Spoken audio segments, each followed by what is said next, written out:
सभी का मेरे YouTube चैनल श्री राम भक्त हनुमान में एक बार फिर से बहुत बहुत स्वागत है। मित्रों, उम्मीद करता हूँ कि प्रभु श्री राम की दया से आपका जीवन सुखमय व्यतीत हो रहा होगा। आप सभी को पता है कि हम हनुमान जी को लेकर किसी न किसी विषय पर चर्चा करते हैं। आज हम हनुमान जी के बल और बुद्धि के बारे में एक प्रसंग पे चर्चा करेंगे। वैसे तो हनुमान जी के बल और बुद्धि का कोई पार नहीं पा सका है, परंतु फिर भी मेरी एक कोशिश रहेगी कि मैं आप सभी के बीच में को इस तरह से रखूं जिससे कि मुझे बताने में और आप सभी को सुनने में बहुत ही आनंद आए। सबसे पहले हम बात करते हैं हनुमान जी के बल की। यह बात श्री कृष्ण अवतार की है, द्वापर युग की है।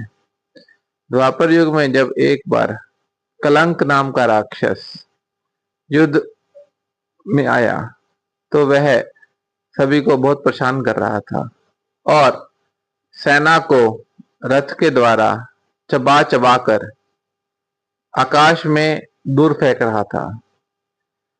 यह सब देख के श्री कृष्ण जी के सबसे बड़े बेटे युद्ध के लिए आए और उन्होंने कलंक नाम के राक्षस से काफी समय तक युद्ध किया, परंतु अंत में जब वह हारने लगे तो उन्होंने मन ही मन हनुमान जी की उपासना की।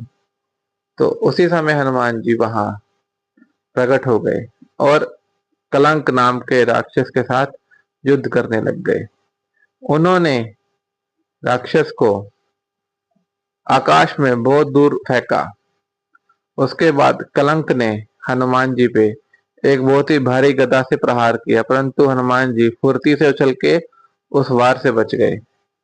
उसके बाद हनुमान जी ने कलंक को बहुत जोर से मुक्का मारा, जिससे कि वह आकाश में काफी दूर तक गया।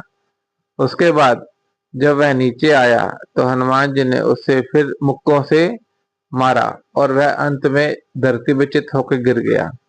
उसके बाद हनुमान जी ने उसके ऊपर एक बहुत बड़ा पर्वत रख दिया, जिससे कि कलंक की मृत्यु हो गई। यह एक हनुमान जी के बल का एक छोटा सा उदाहरण था। अब हम बात करते हैं हनुमान जी की बुद्धि की। जब रामायण काल में रावण अपना सब कुछ खो चुका था, जब वह खुद रणभूमि में उतरने वाला था और श्री राम के साथ युद्ध करने वाला था, तो रावण ने 9 दिन तक दुर्गा की पूजा की और आहार नहीं लिया था। उसने बहुत ही विद्वानों से, पंडितों से बहुत बड़ा अनुष्ठान कराया था।